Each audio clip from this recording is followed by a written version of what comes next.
Welcome to Targeted Strategies for Behaviors. Today we're going to talk about a few of the common behaviors that we get asked about.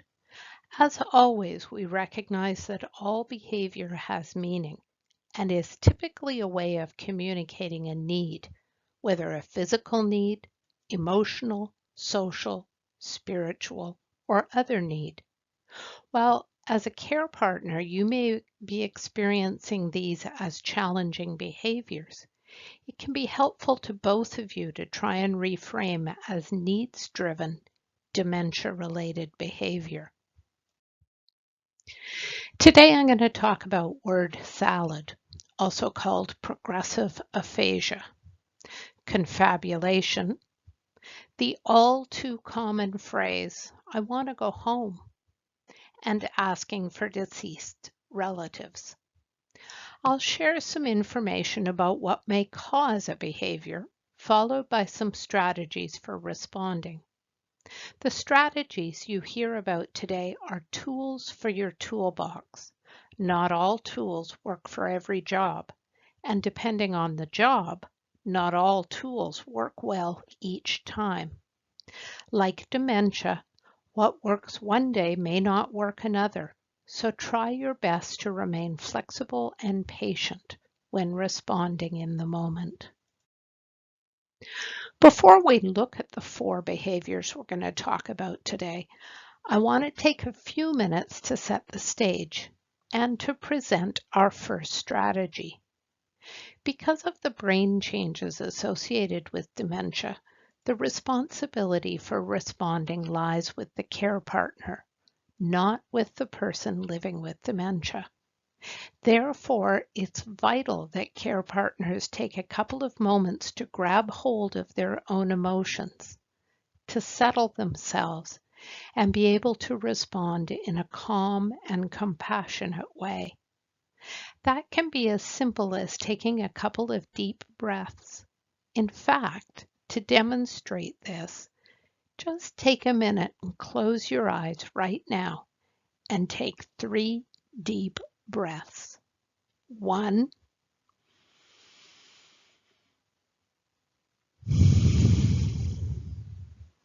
2,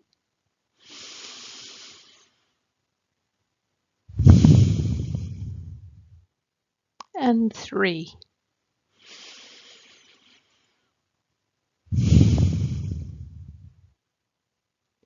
Do you notice a difference in how you feel right now? Do you notice how deeply you can breathe and how the lungs expand? Do you feel that some tension released from your body? Are you maybe sitting differently in your chair now? Are you perhaps feeling more present or focused? This is what you need to feel before you jump into a conversation. Care partners tell us over and over again that they learn to choose their battles, consciously pausing and deciding whether to take action or not. It's from this centered place that we're also able to pause and adjust our tone of voice, speaking slowly and calmly, because it's not only what we say, it's how we say it. We can soften our tone of voice. We can take our time. We can check our body language and adjust our posture or position. And while breathing is simple, I'm not in any way saying that learning to stop and take a couple of breaths is easy. Finding the pause takes practice. However, it can become part of your normal, so it can become comfortable and even start to feel like a moment of refuge and safety before heading out into the storm.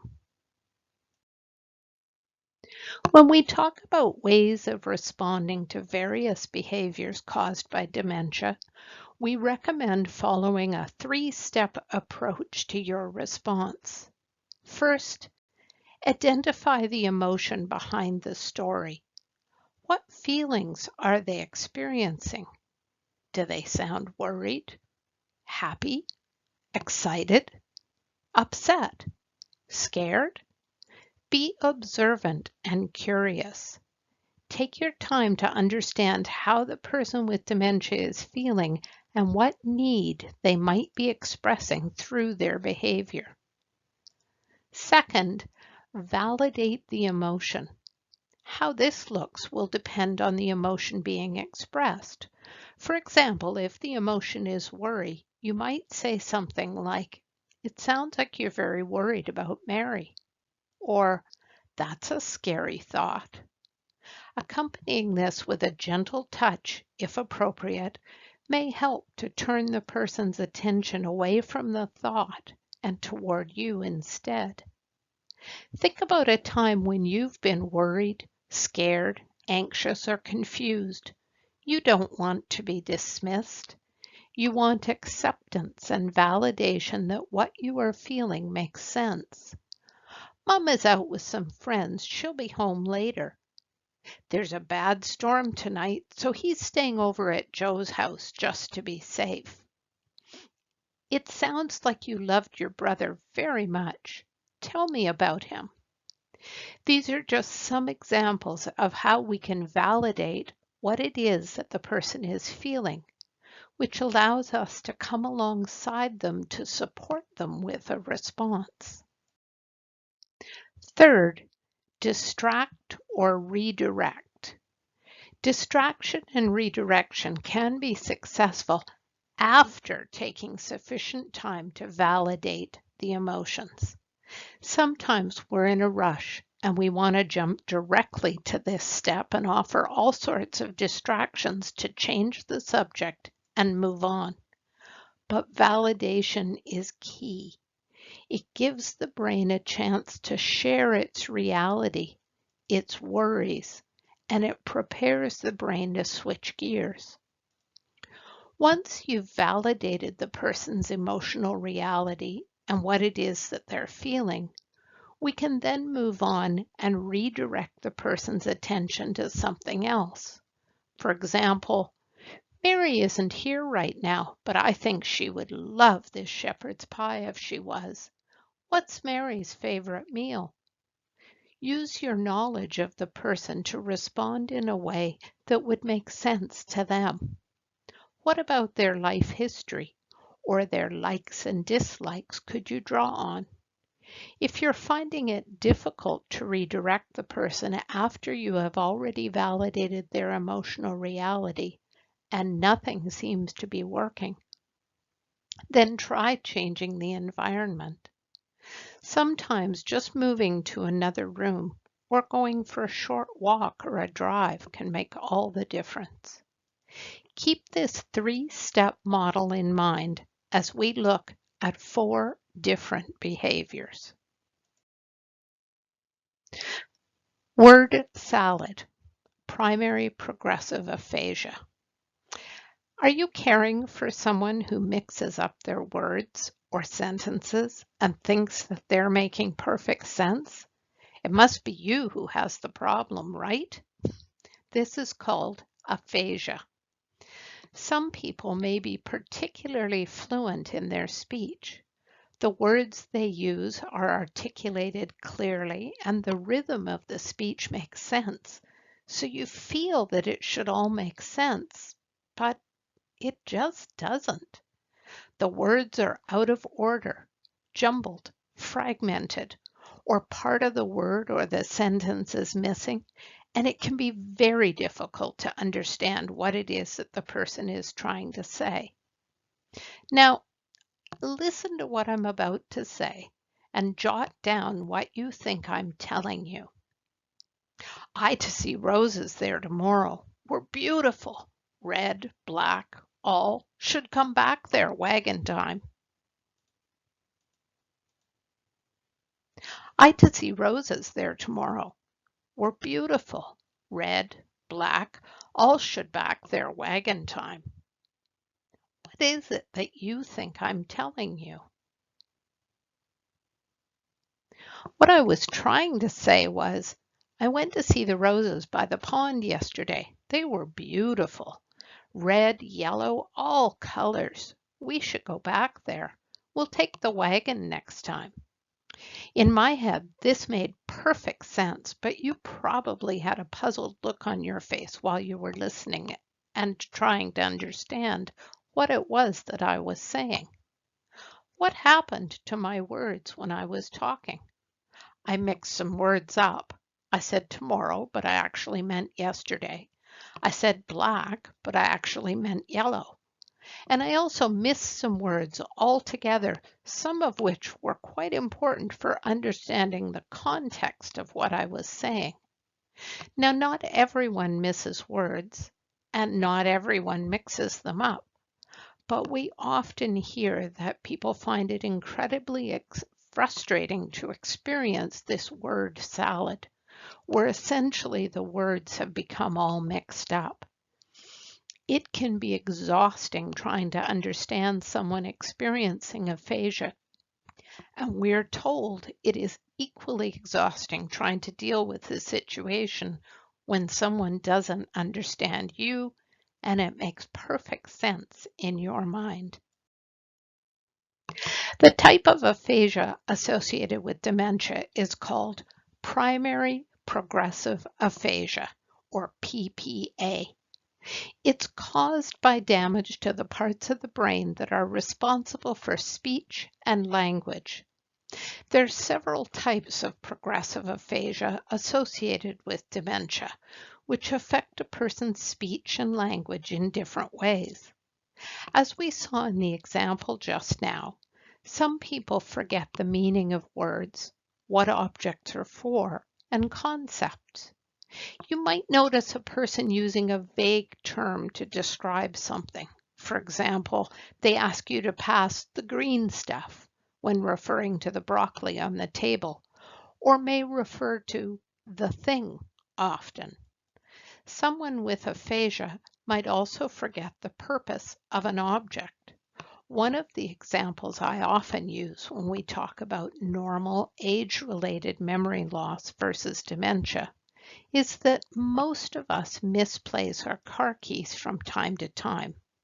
But are you able to remember what the keys are for once you find them? A person with progressive aphasia might have trouble recognizing the keys or remembering what they're used for. They may have trouble reading or spelling words, and so books and writing become more challenging. Referring back to the example I used on the previous slide, a person with aphasia may pronounce words incorrectly or use words incorrectly in sentences. The person may pause more often when speaking as they search for the right word, and when the words come out, they may be incorrect, in the wrong order, or missing altogether. Another reason why aphasia is so challenging is because some people who have trouble with aphasia may be unaware of how their sentences are coming out, and they may get frustrated when others have trouble understanding them. Or, if they have some awareness of their impairment, they may reduce how often they talk or stop talking altogether out of embarrassment or fear of making a mistake.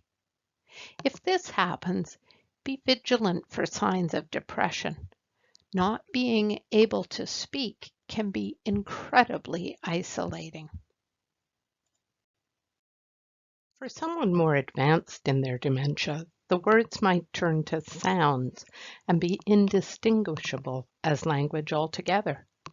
For example, one woman I knew who lived in a care home would say rhythmic sounds that seemed to make perfect sense to her, but to me they sounded like "bama ya ya bama, ya ma ma ma," and every now and then she would throw in a subtle laugh, and I could pick up that she was telling me a funny story. I would take this cue and I would quietly chuckle back while stroking her hand.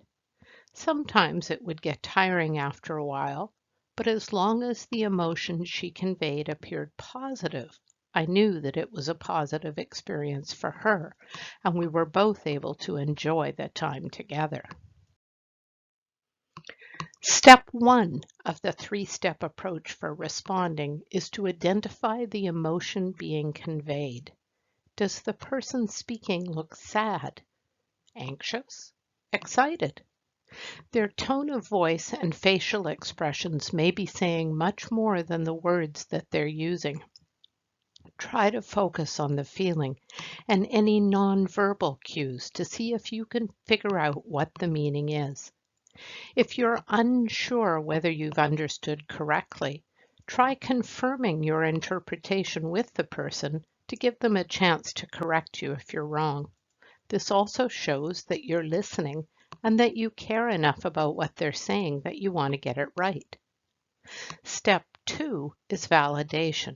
For example, "You sound nervous. Am I right? I'll stay here with you." This is a great way to offer reassurance to the person that you're on their side.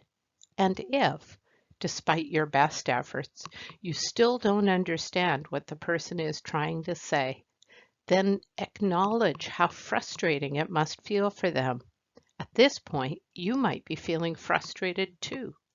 So take a deep breath and say, "I'm sorry I don't understand. This is hard for me too." "You're right. It's frustrating. I think so too." Generally speaking, no one likes to feel ignored or dismissed.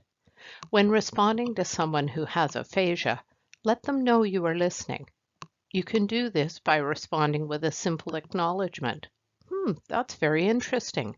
Thank you for sharing that with me." "Oh, really? I didn't know that." This is another example of the validation step in our three-step process for responding.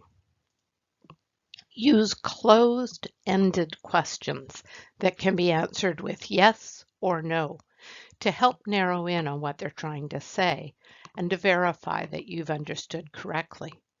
For example, if you're hearing a word being repeated, you might say, "I hear you saying cookie.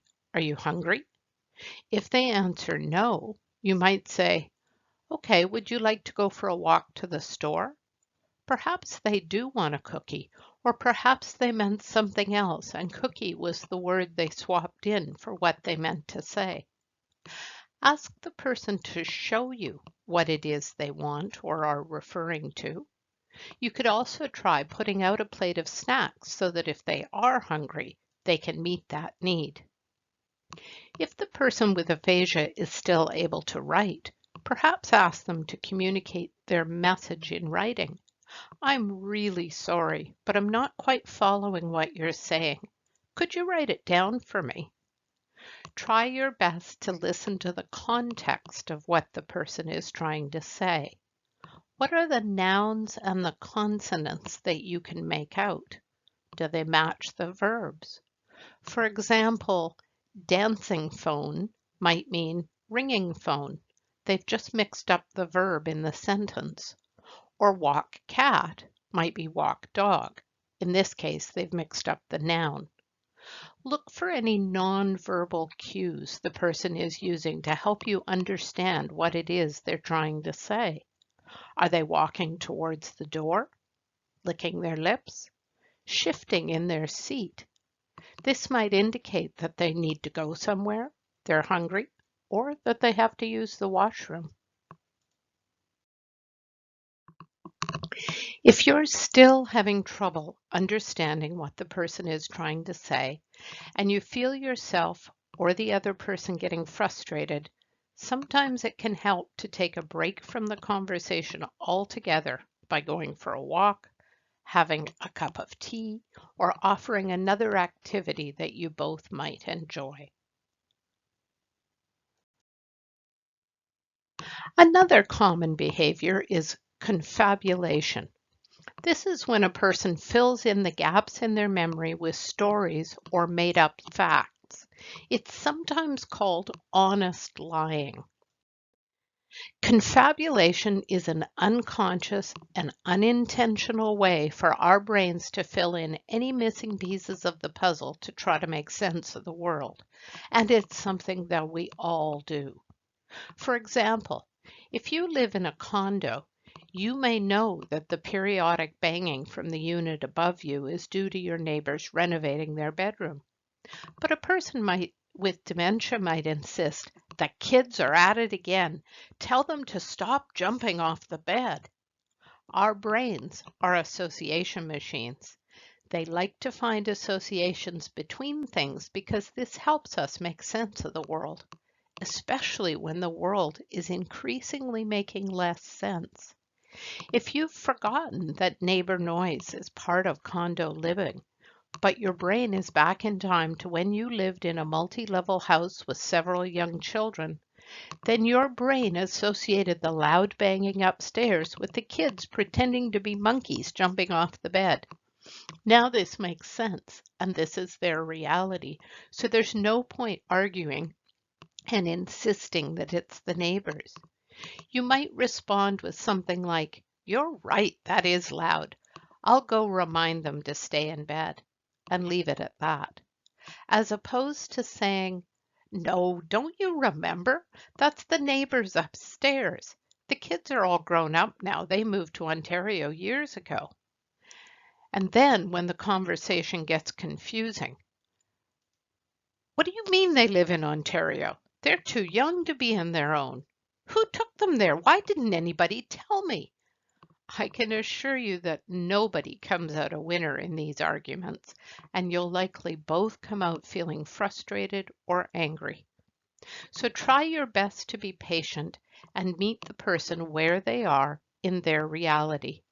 We call this approach connect, don't correct. The goal is never to fix the facts or correct the mistake. The goal is to make a connection.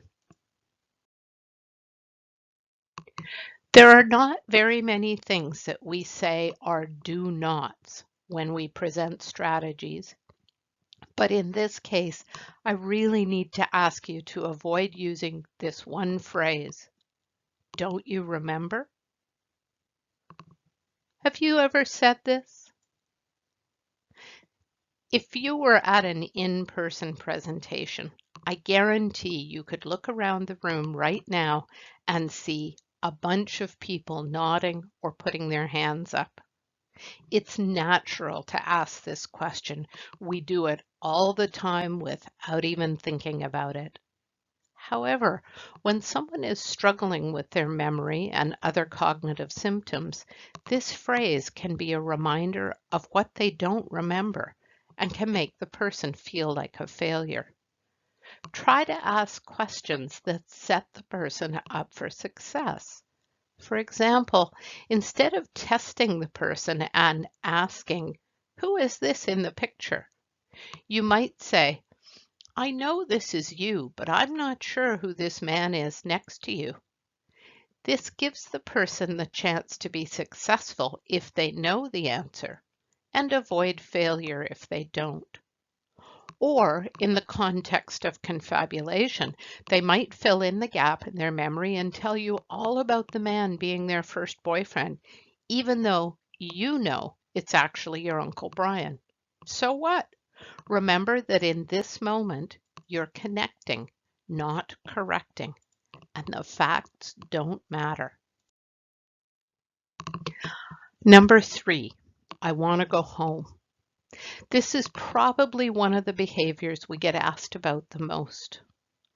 While this often happens after someone moves into a new home, it can also happen even when the person hasn't moved. They might ask to go home while they're standing in their home of over 30 years. Home is not always what we think it is. And when someone asks to go home, they're expressing a need. For most people, home is often a place of safety, comfort, and familiarity. It's where we feel most relaxed. When someone asks to go home, they need to feel safe, comfortable, and secure. They need to be reminded of their loved ones, happy memories, and good times. When someone asks to go home, it means they don't feel at home. It doesn't necessarily mean they want or need to actually move back home. They feel like they're in the wrong place and they need to find the right place fast. They need our help to feel safe, comfortable, and secure. Remember, it's important to focus on the emotions behind the words to determine the need. Think about where home is for them. Talking about this can bring insight into what they're feeling and help you figure out what is needed and how best to respond at that moment. Home may be a feeling, a different time, a different space, or a different place. Remember, reasoning and logic typically do not work when someone has a brain disease. So saying things like, "You are home," and "This is your home," can sometimes upset the person who may feel like you are not listening to them or you don't care, and they may accuse you of putting them in there. We're going to continue with our three-step model that we used in our discussion. This means using validation for a more gentle approach. For example, "Yes, it would be great to go home now. What will we do when we get there? Who will we see?" A conversation around home can be happy and reassuring. Talking about home and the happy times there and the memories and people we've loved can be a powerful form of connection and reassurance. Opening up the conversation by validating the person's feelings and asking a question to continue the conversation is a good start. You could calmly reassure the person by saying something like, "I'll talk to the doctor for you about this." Or, "Of course you want to go home. I would love it if you could come home with me. But the doctor says you need to stay here a few more days until your knee gets better. Just a few more days." And this could be a medical reason that the person can identify with.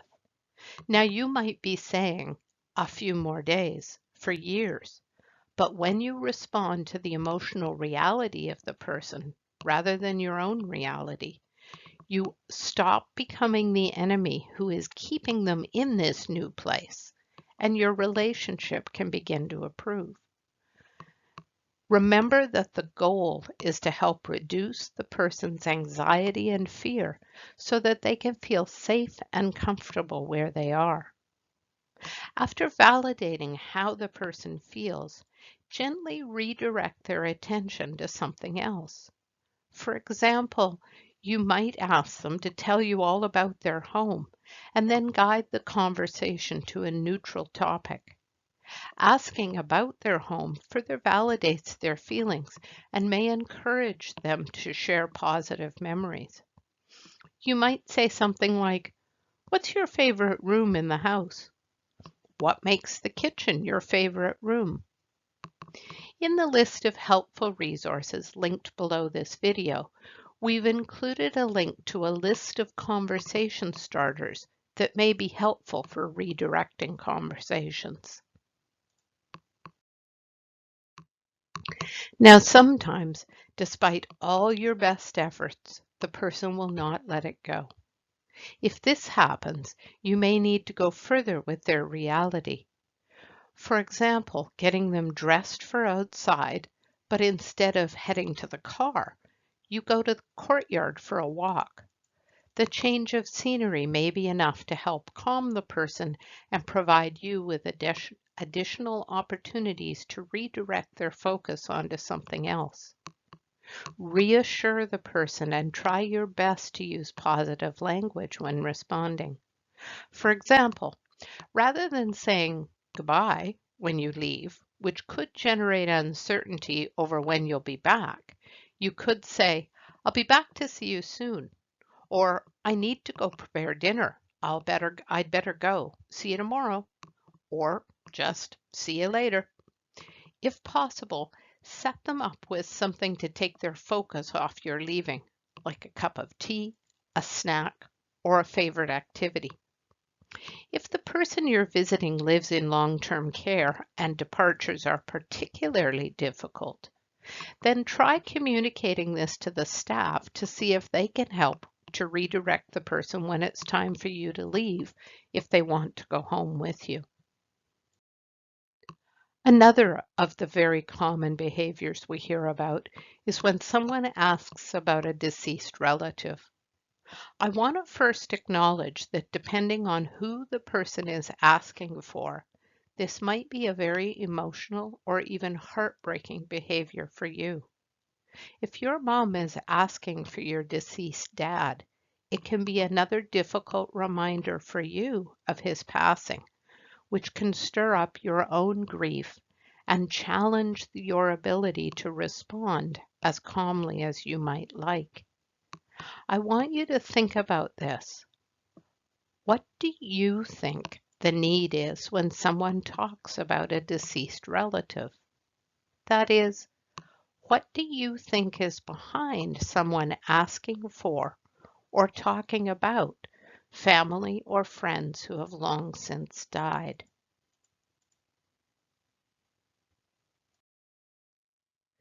This behavior might occur for several reasons. The person may have forgotten hearing the news, but recall the information when reminded. This is quite typical amongst those who still have some awareness into their cognitive changes. Other reasons can include delusions, which are false beliefs which cannot be changed using logic, or hallucinations, in which they see or hear someone who is not there. Now, to those of us who are cognitively intact, it may seem illogical that your 88-year-old father is asking to see his mom, who's been deceased for 30 years. But to a person whose brain disease has caused their memory to take them back to their younger years, such as their 20s or 30s, then it's perfectly logical for them to wonder where their mom is.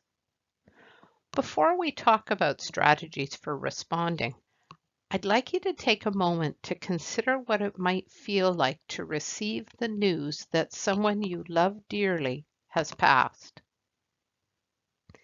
Now, consider if you had forgotten receiving that information and had to hear that difficult news for the first time over and over and over again. For anyone on this session who has experienced this, think about how the person responded. They might say something like, "Why didn't anybody tell me? When did it happen? I didn't get to say goodbye." Those difficult feelings are relived all over again. How you respond may depend entirely on where the person is in their dementia and what their need is at the time. If someone is earlier on in the progression of the disease, they may remember the information longer than someone who is more advanced. You may be able to say, "I'm sorry, Dad. Mary died a few years ago." And he may respond with something like, "Oh, I sure do miss Mary. She was lovely," and move on. However, as the disease progresses, it may become harder to deliver that news. The person may get upset hearing it, or they may challenge you on it and say something like, "That's not possible. Mary was just here. You tell her to stop ignoring me." In this case, the need is for comfort and reassurance, not for the details about what happened to Mary. The strategies I'm going to focus on are more for those difficult times when you can't simply remind the person with dementia about the death of their family member or friend. Their brain disease is preventing that information from being recorded in their short-term memory, so it's not sticking. And the news is too difficult for the person to hear multiple times. So we need to shift to a response that is guided by compassion. Another question we hear frequently from families on this topic is, should I tell him at all? This is a personal decision that will depend, again, on where the person is in the progression of the disease and on your knowledge of how the person might respond. However, generally speaking, everyone has the right to be told about the death of someone that is important to them at least once, regardless of their cognitive capacity. Sometimes we just don't know how the person will respond unless we try. Where we recommend therapeutic fibbing is when the person continues to forget the news, or, as in the case of delusions, falsely believes that the person is alive and that there is some other reason why they aren't around. In these situations, the factual truth can be too difficult to remind the person about over and over again. And arguing about whose reality is correct will only result in frustration or anger for you both. So focus on the emotional truth. When you do need to tell the person living with dementia the difficult news, try to do it at a time when the person tends to be at their best. This will vary depending on the person, but for many people, this is mid-morning after breakfast. Do your best to speak to the person in a calm environment free from distraction. You don't want to compete with the TV or whirling dishwasher when you need the person to be able to hear you. Get the person's attention and set the stage. Sit down face to face with them, take their hand and say, I have some sad news about your friend John. If you find yourself getting emotional telling the person the news, that's okay. We're all human, and your emotion may even help the person understand what it is that you're communicating. It might even help them to feel better, to be able to connect and comfort you in the shared grief. So here's a quick recap of the 4 behaviors I talked about today. For progressive aphasia, or word salad, we identified that what may be driving the behavior is difficulty with speech and language. Pay attention to the changing needs of the person living with dementia. Do they want you to jump in and help them find the word? Do they want cues? Or do they just want extra time to get there on their own? Remember, the support looks different for everyone. When someone confabulates or fills in the gaps in their memory with other pieces of information that might not be correct, this is typically rooted in a need for comfort or stability. The person needs to feel like they have a sense of what is going on around them, so their brain fills in the missing pieces of the puzzle for them. We can support in these instances by validating what it is the person said, meeting them where they're at in their reality, and reassuring them that we're there to help. We also talked about when someone wants to go home. They're communicating a need to feel safe and comfortable. Validate, reassure, and redirect. Lastly, when someone asks for deceased relatives, this is typically rooted in a need for reassurance. So, to reiterate the 3-step model again, we want to validate the person's emotions, reassure them that they're safe and that everything is okay, and only then do we want to redirect their focus to something more pleasant. Now, while I covered some examples of specific and targeted strategies for these behaviors throughout the session, I really want to emphasize that without getting into the details of a situation, it can be very difficult to provide targeted strategies that work for everyone. Because a person's behavior can be affected by their physical needs, their environment, their personality, the people around them, and other factors, There is no single solution or response that will be applicable to all of you listening. That's why we encourage an understanding of the three-step approach. Identify the emotions, validate, and then redirect or distract. In combination with an understanding of who the person is that you're caring for. A person-centered approach where you respond depending on who the person is and what's important to them will be your best guide for figuring out a way to respond in the moment. If you'd like to talk to someone about more specific strategies for your situation, then call our First Link Dementia Helpline and we will brainstorm more targeted strategies with you.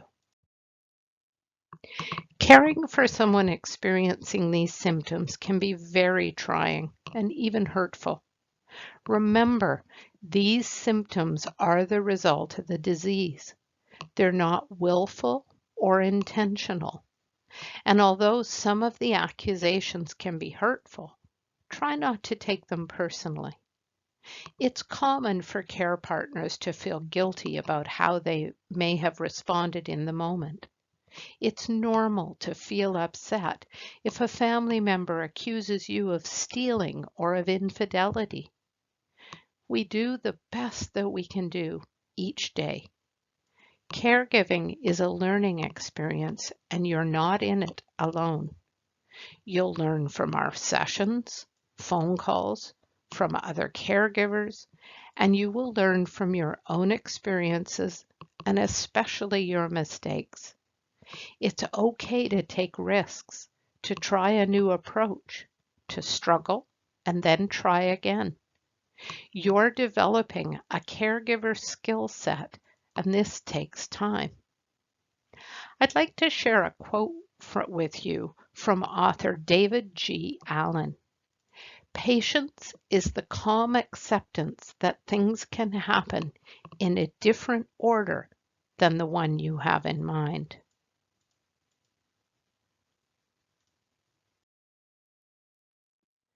If you have questions about information you've heard here or any other questions about living with dementia, or are curious about what other supports the Society can offer, please don't hesitate to call our First Link Dementia Helpline. English services are available Monday to Friday, 9 a.m. to 8 p.m. at 1-800-936-6033.